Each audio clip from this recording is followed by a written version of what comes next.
kapadayon, tuloy-tuloy lang ang buhay, pagtatanim. August 3, 2026.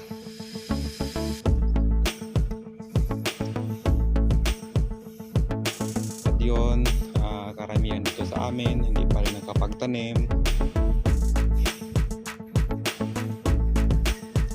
Naghihintay pa ng ulan.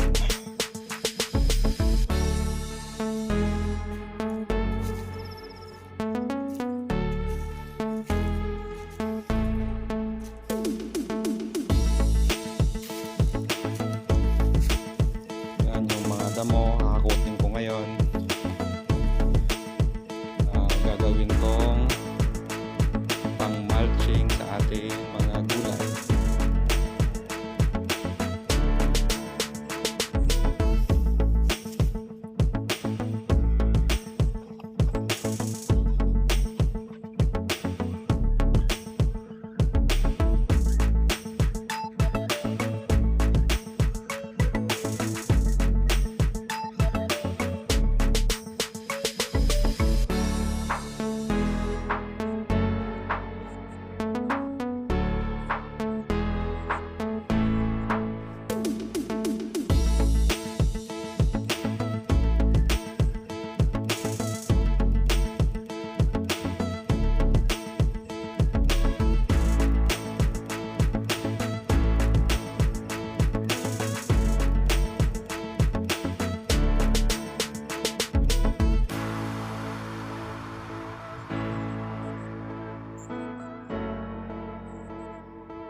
Thanks for watching mga kapadayon. Please subscribe to my YouTube channel. Maraming salamat.